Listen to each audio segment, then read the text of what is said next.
नमस्कार दोस्तों, आप सभी का स्वागत है मेरे चैनल आखिर ऐसा क्यों में।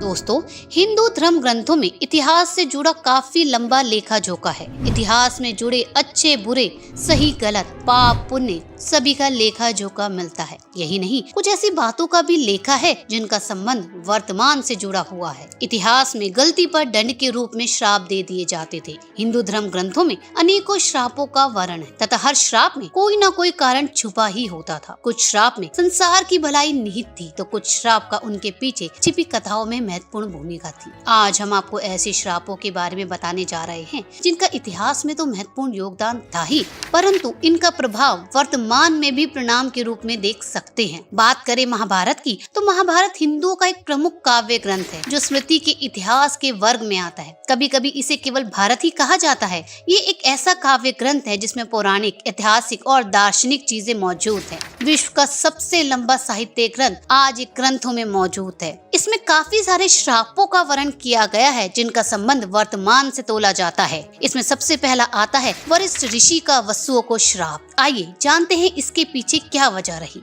एक बार देव नामक वसु ने वशिष्ठ ऋषि की कामधेनु का हरण कर लिया। इससे वशिष्ठ ऋषि ने देव से कहा कि ऐसा काम तो मनुष्य करते हैं, इसलिए तुम आठों वसु मनुष्य हो जाओ। यह सुनकर वसुओं ने घबराकर वशिष्ठ जी की प्रार्थना की तो उन्होंने कहा कि अन्य वसु तो वर्ष का अंत होने पर मेरे श्राप से छुटकारा पा जाएंगे, लेकिन इस देव को अपनी करनी का फल भोगने के लिए एक जन्म तक मनुष्य बनकर पीड़ा भोगनी पड़ेगी। उन्हें उत्पन्न होते ही गंगा जी ने पानी में डुबो दिया, जिससे 7 वसु तो मुक्त हो गए, पर राजा ने उस 8वें पुत्र को डुबोने नहीं दिया। इस वचन भंगता के कारण गंगा 8वें पुत्र को सौंपकर अंतर्धान हो गई। यही बालक विदुर नामक वसु था। यही बालक आगे चलकर देवव्रत और बाद में भीषण प्रतिज्ञा के कारण भीष्म कहलाया। बात करते हैं दूसरे श्राप की। पांडु को दिया ऋषि ने श्राप। दोस्तों, महाराज पांडु एक बार वन में शिकार खेलने गए।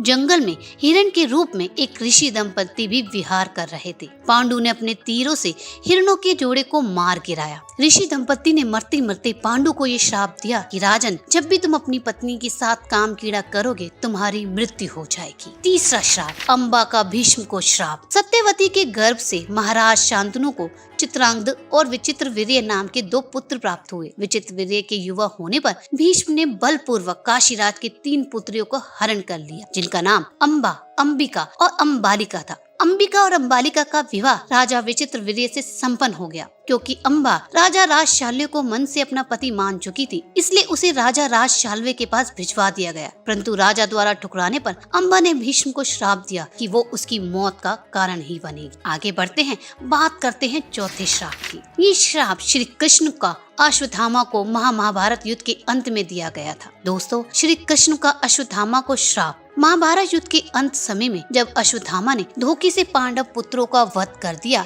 तब पांडव भगवान श्री कृष्ण के साथ अश्वत्थामा का पीछा करते हुए महर्षि वेद व्यास के आश्रम तक पहुँचे। तब अश्वत्थामा ने पांडवों पर ब्रह्मशास्त्र का वार किया। ये देख अर्जुन ने भी अपना ब्रह्मशास्त्र छोड़ा। महर्षि व्यास ने दोनों अस्त्रों को टकराने से रोक लिया और अश्वत्थामा और अर्जुन से अपने अपने ब्रह्मशास्त्र वापस लेने को कहा। तब अर्जुन ने अपना ब्रह्मास्त्र वापस ले लिया, लेकिन अश्वत्थामा से ये विद्या नहीं जानते थे, इसलिए उन्होंने अपने अस्त्र की दिशा बदलकर अभिमन्यु की पत्नी उत्तरा के गर्भ की ओर कर दी। ये देख भगवान श्री कृष्ण ने अश्वत्थामा को श्राप दिया कि तुम 3000 वर्ष तक इस पृथ्वी पर भटकते रहोगे और किसी भी जगह किसी भी पुरुष के साथ तुम्हारी बातचीत नहीं होगी। तुम्हारे शरीर से पीप और लहू की गंध निकलेगी, इसलिए तुम मनुष्य के बीच नहीं रह सकते, दुर्गम वन में ही पड़े रहोगे।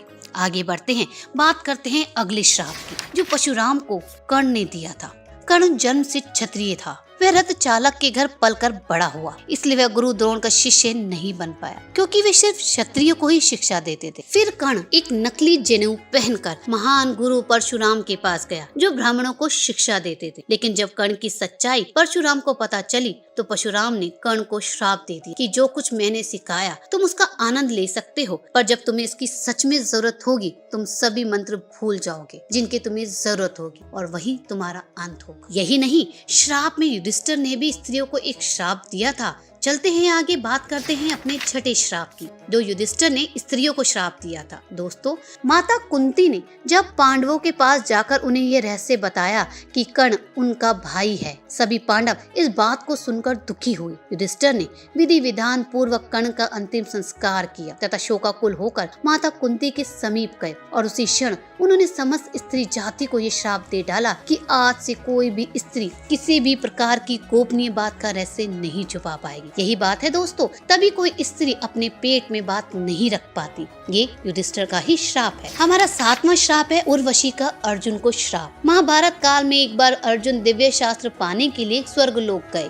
वहाँ उर्वशी नाम की एक अप्सरा उन पर आकर्षित हो गई। जब उर्वशी ने ये बात अर्जुन को बताई तो उन्होंने उर्वशी को अपनी माता के समान बताया। इस बात पर उर्वशी क्रोधित हो गई और उन्होंने अर्जुन से कहा कि आखिर तुम क्यों नपुंसक की तरह बात कर रहे हो। जाओ, मैं तुम्हें श्राप देती हूँ कि तुम नपुंसक हो जाओ तथा स्त्रियों के बीच तुम्हें नर्तक बनकर रहना पड़े। ये श्राप आगे जाके अर्जुन को झेलना पड़ा। 8वां श्राप ऋषिंगी ऋषि का परिशिक्षित को श्राप। जब पांडव स्वर्ग लोक की ओर प्रस्थान कर रहे थे तो उन्होंने अपना सारा राज्य अभिमन्यु के पुत्र परिशिक्षित के हाथों में सौंप दिया। राजा परीक्षित के शासन काल में प्रजा बहुत सुखी थी। एक बार राजा परीक्षित वन में आखेट खेलने को गए। तब उन्होंने वहाँ शमीक नाम के एक ऋषि को देखा। वे अपनी तपस्या में लीन थे और उन्होंने मौन व्रत धारण कर रखा था। तब राजा ने उनसे कई बार बोलने का प्रयास किया पर ऋषि मौन थे और ऋषि ने अपना मौन व्रत नहीं तोड़ा। क्रोध में आकर राजा परीक्षित ने ऋषि के गले में एक मरा हुआ सांप डाल दिया। ये बात ऋषि शमीक के पुत्र श्रृंगी को पता चली तो उन्होंने राजा परीक्षित को श्राप दे दिया कि आज से 7वें दिन बाद आपकी मृत्यु हो जाएगी और ये मृत्यु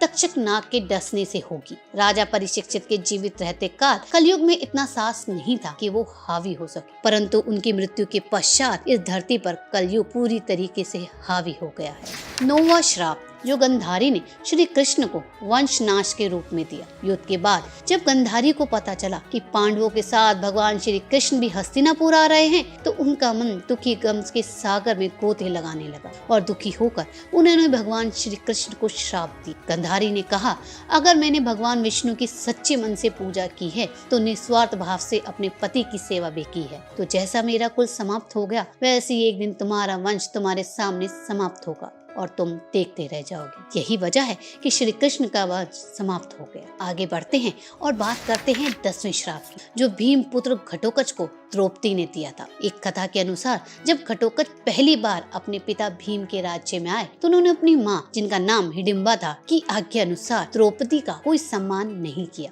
द्रौपदी को ये बात बुरी लगी और अपना अपमान महसूस करते हुए उसे बहुत गुस्सा आया। द्रौपदी भीम पुत्र घटोत्कच पर चीखने और चिल्लाने लगी। यही नहीं, उसने कहा कि वह एक विशिष्ट स्त्री है, वे युधिष्ठिर की रानी है और ब्राह्मण राजा की पुत्री भी है और उसका प्रतिष्ठा पांडवों से कहीं अधिक है। उसने अपनी दृष्ट राक्षसी माँ के कहने पर बड़े ऋषि मुनियों राजाओं से भरी सभा में उसका अपमान किया। यही नहीं, भीम पुत्र घटोत्कच को द्रौपदी ने गुस्से में श्राप दे दिया, जा दृष्ट, तेरा जीवन बहुत छोटा होगा और तू बिना किसी लड़ाई के मारा जाएगा। दोस्तों, ये वो श्राप जो बेशक इतिहास के पन्नों में लिखे गए हैं, या यूं कहे ये वो श्राप है जो इतिहास में दिए गए थे, लेकिन इनका स्वरूप कहीं न कहीं वर्तमान से जुड़ा हुआ है। दोस्तों, आपको हमारी ये वीडियो कैसी लगी हमें कमेंट करके जरूर बताएं।